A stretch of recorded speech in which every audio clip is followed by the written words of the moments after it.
สบายทุกคนเด้อวันนี้กับซิมาลินอินโทรเพลงแทงให้ฟังแล้วก็ซิฮองให้ฟังนั่นเองฟังให้เลย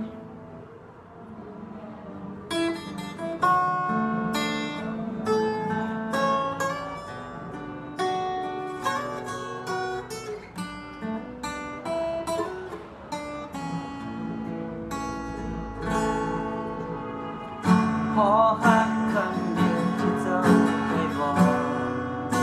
จึงยอมให้เจ้าต่อเจ็บซ้ำๆเลยมาก็รู้ตัวดีว่าเจ้ามีคนใหม่แต่โอกาสที่จะเปลี่ยนไปกังวลว่าเจ้าบอกลาไม่ได้เก็บการเอาไว้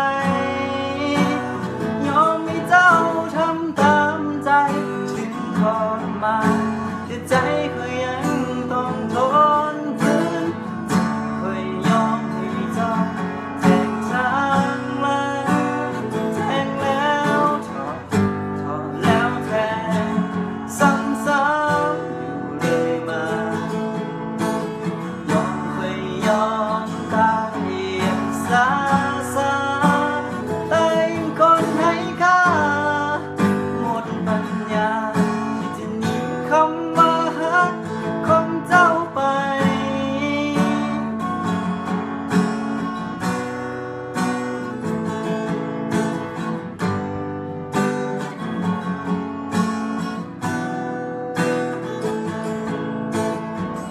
จากนี้คงเป็นเพียงของตาย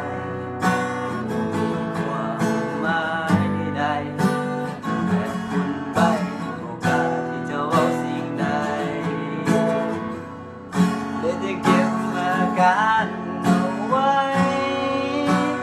ยอมให้เจ้าทำตามใจถึงทรมานแต่ใจก็ยังต้องทนเจ็บเคยยอมให้เจ้าแทงทางหลังแทงแล้วถอดแล้วแทงซ้ำๆอยู่เลยมา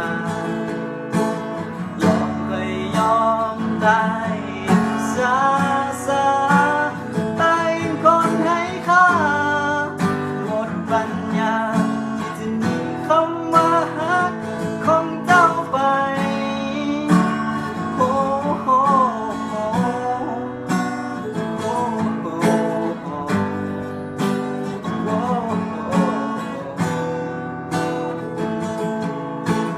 เจ็บคอยยอมให้เจ้าแทงทางหลังแทงแล้วถอดแล้วแทงซ้ำๆอยู่เรื่อยมาเคยยอมตายอย่างซาแต่ยังคนให้ค่าหมดปัญญาที่จะหนีคำว่าฮักของเจ้าไป